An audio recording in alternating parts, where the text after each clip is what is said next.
Ça va être bien. On va bien se marrer. Ouh, bonjour, bienvenue sur ma chaîne YouTube PP World. Dans cette vidéo, presque à l'impro, ça aurait pu être un live, on va parler ensemble d'un produit qui défraie la chronique depuis maintenant des semaines. Il s'agit de l'évolution de Galaxy Fold, donc du premier pliant, qui s'appelle Galaxy Z Fold 2. Cette vidéo, c'est une prise en main, parce qu'en effet, je ne garde pas le produit assez longtemps pour vous faire un test super chiadé sur 3 semaines. Donc, je vais vous parler un petit peu des évolutions de ce produit, de cette mouture par rapport à la précédente. On va parler de la solidité, on va parler des applications, de la photo, de ce qu'il y a dedans. Et après, ça sera la discussion. C'est-à-dire que vous pourrez me dire, ah voilà, Pépé, on pense ça. Donc on ouvre un débat ensemble sur à la fois ce Fold 2, donc le Z Fold 2, et sur les pliants de façon générale. Parce qu'à mon avis, ce Z Fold 2 fera date, entre guillemets, parce que pour moi, je pense que c'est le premier vrai pliant de cette taille qui est lancé dans le marché. Le précédent, c'est comme une version pilote, en quelque sorte, c'est la version 0,5. Les gens l'ont acheté, c'est bien, les gens ont fait leur retour, il y a eu des problèmes, pas des problèmes, tout le monde les connaît, tandis que là, ils ont justement un recul de plusieurs mois pour balancer leur nouveau bébé qui n'a rien à voir, mais rien, rien à voir avec l'ancien concernant la solidité, la charnière, la conception, le processeur, concernant l'optique, ils ont tout changé. Et à la limite, c'est bien, comme ça prouve qu'ils écoutent un petit peu les gens qui leur donnent 2000 €. Pas plus mal, non, messieurs, dames de Samsung Korea à Séoul. Alors, le premier truc que je remarque quand j'ai eu le produit entre les mains, c'est la solidité. Je vous cache pas, parce que je vous cache jamais rien, que le premier, j'avais littéralement la trouille, mais la trouille au ventre, colophone, de le casser. En permanence, j'étais là, regardez dans la vidéo, même les gens que j'ai interviewés au stream.fr, ils étaient là, oh mais qu'est-ce que je peux faire, est-ce que je vais le casser, on voit au travers de la charnière, si je mets une mie de pain, ça va coincer, ça va riper. Tandis que là, c'est totalement différent. Ils ont revu la charnière de façon assez étonnante. Quand on ouvre le produit d'un coup, on sent qu'il y a carrément, voilà, il y a un stop. Il est clair, moi j'ai pas peur de le casser celui-ci, j'ai pas du tout peur. En plus, un truc qu'on m'a dit, il y a des petits balais brosses. Je plaisante pas. Il y a des petits balais brosses à l'intérieur de la charnière, quand vous avez des poussières, quand vous faites ça, à chaque fois, les petits balais vous enlèvent les petites poussières ou ça serait des petits résidus de mie de pain. Tout est mis dehors pour éviter que ça grippe. Donc c'est déjà vachement bien. Et c'est ce côté en même temps scellé. C'est-à-dire que quand vous regardez bien le produit quand il est entièrement ouvert, on a l'impression que c'est scellé. On voit même pas l'espace.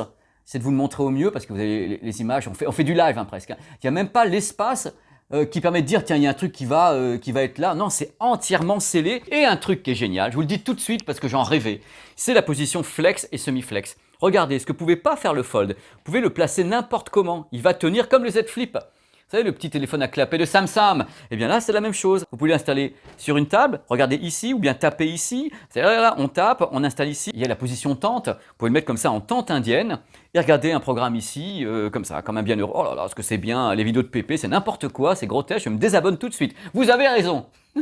Je vous rappelle que le produit n'est pas étanche. On ne peut pas pour le moment faire un produit étanche alors qu'il y a comme ça une charnière avec un rouage à l'intérieur. Ça, ils peuvent pas. Ils disent, bon, ne mettez pas dans l'eau et pas sous la flotte. Déjà, d'entrée de jeu. Alors le truc, c'est que même fermé, il est différent. C'est mieux fichu, il y a moins d'espace, on a moins l'impression voilà, qu'il y a de l'espace partout, il est mieux compacté. Donc sensation de solidité dans la mécanique qui, moi, me rassure.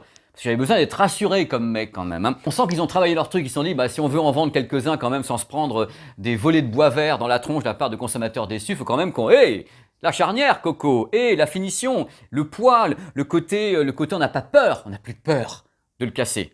Enfin, je suis sûr qu'on peut, mais on a moins peur. Autre point qui avait créé beaucoup de déception, c'était l'écran externe. On avait un bel écran à l'intérieur, oh là là, comme il est beau. Mais quand on fermait l'écran, on avait un tout petit écran, qui était, voilà, c'était celui-ci. Mais c'est fini ça. Maintenant, hop, c'est un bel écran. Alors côté écran, ils font très très fort chez Samsung, parce que l'écran externe est un écran 6,2 pouces en verre fin, AMOLED, dans un format qui est extraterrestre, c'est du 25 neuvième. Enfin, les mecs ont pondu un format 25 neuvième, mais au moins vous avez l'écran. Donc on peut s'en servir correctement en ayant une sorte de demi-smartphone par rapport à l'extérieur. C'est déjà bien. Le petit poinçon est ici, donc très très discret pour la selfie cam, on va en reparler tout à l'heure. Quand on ouvre, cette fois-ci on a un grand écran. Alors là, l'écran est gigantesque, encore des ratios pas possibles, un écran de 7,6 pouces, 120 Hz. Regardez, il n'y a pas de rémanence, 120 Hz. Adaptatif, donc il peut s'adapter à la fréquence de balayage de la source, donc il peut descendre à 30 Hz, monter à 120 Hz. À 120 Hz, ça va commencer à consommer un peu quand même. Hein. La définition, c'est 1768 x 2208. Alors encore un truc pas possible, c'est du 22,5 18e. Les mecs, c'est presque un carré hein, quelquefois. Vous dites, bah, oula là, c'est du 4 tiers. Il faut savoir que cet écran a aussi un truc particulier. Dans la première mouture du Fold, vous aviez un bloc ici, qui n'était pas très joli, hein, qui bouffait une partie de l'image avec les capteurs. Là, c'est fini, vous avez un petit poinçon qui est tout petit, le petit poinçon. Là, c'est extrêmement discret, donc on profite bien de la grande image de 7,6 pouces. Et quand on ouvre ça, on est dans un autre monde, hein, un monde absolument incroyable, un monde à 2020 €, puisque c'est son prix. Le produit sera lancé le 18 septembre à ce prix-là. Là, on sent qu'on peut y aller. J'ai fait exprès, hein, criez pas, hein, j'ai fait exprès pour bien vous montrer. À l'intérieur du produit, je donnais des petites spécifications techniques comme ça pour saupoudrer cette vidéo qu'on a beaucoup besoin. Surtout comme ça en demi-live. Alors à l'intérieur du produit, on a un Snapdragon 865 Plus. Donc c'est pas Exynos ou machin, hein. C'est le Snapdragon pour le monde entier. La batterie, capacité 4500 mAh, il en faut, hein, parce qu'il faut alimenter un écran en 120 Hz par moment, il faut que ça aille derrière. Charge rapide, 25 watts. La RAM, c'est 12 Go. Alors la photo, c'est comme une opération, voilà, un petit peu comme ça. L'opération plaque de cuisson, là ils y sont allés franchement, regardez un petit peu le truc.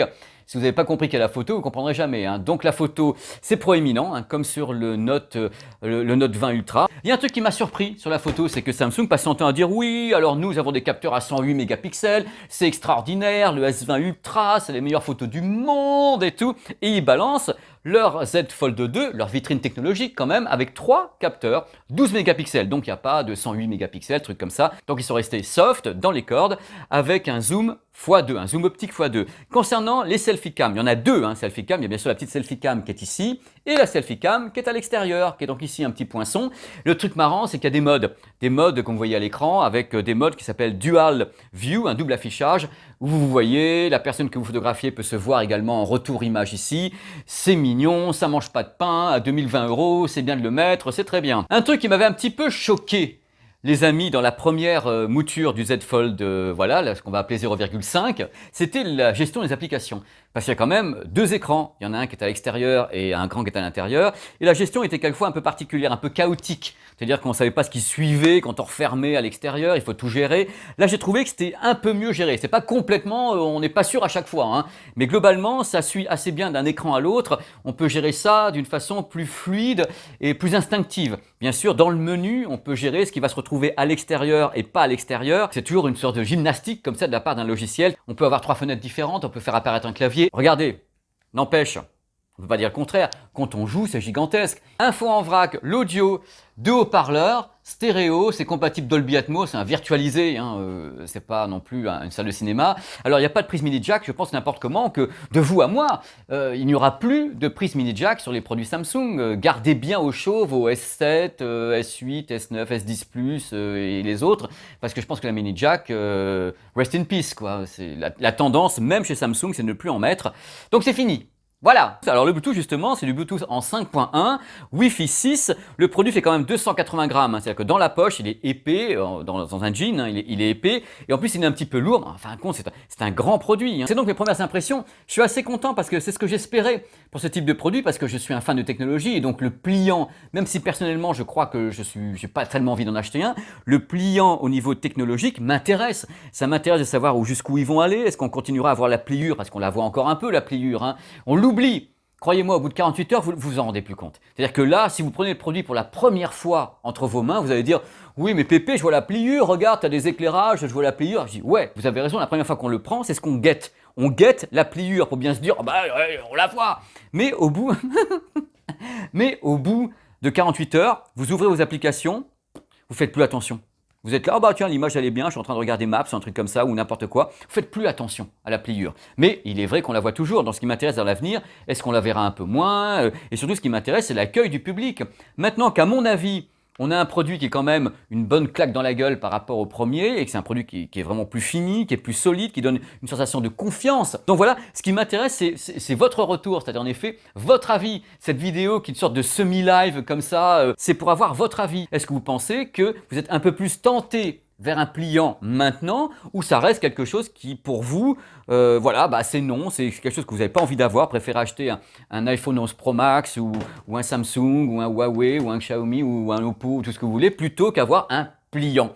Voilà, et si ça se trouve, dans peu de temps, vous allez voir les marques que je vous ai précitées qui vont vous balancer, qui vont vous balancer des pliants de tous les côtés, et vous allez dire, bah, hey, on va en acheter un. On ne sait pas de quoi est fait l'avenir. Merci d'avoir regardé cette vidéo qui est, comme je le répète, une sorte d'improvisation comme ça, entre nous sur la chaîne. Dans peu de temps, il y a d'autres vidéos qui arrivent, l'IFA de Berlin, la suite. Il y a un test, ah bah, attendez, ça va avec. Hein. Il y aura le test d'un produit que je ne comprends pas. Ce sont les Galaxy Buds Live. Ça fait une semaine que j'essaie de comprendre pourquoi ils ont fait ça comme ça et pourquoi. Donc on va en parler ensemble. Ça ne veut pas dire que le son n'est pas bon. C'est-à-dire que j'essaie de comprendre le haricot magique, ce qui peut... Pourquoi. C'est très joli. En tous les cas, c'est oh là là. Merci beaucoup d'être à mes côtés. Je sais que c'est pas facile parce que je suis un peu... Mais je suis pas méchant, je suis inoffensif. Et ça, c'est pas plus mal. Allez, ciao, portez-vous bien. Et n'oubliez pas de me laisser un petit commentaire, votre avis sur cette évolution du Fold, le Z Fold 2. Ciao. Merci encore. Le thé japonais, c'est quand même l'enfer du bonheur. Moi, je rajeunis à chaque fois que j'en prends. Les cheveux repoussent.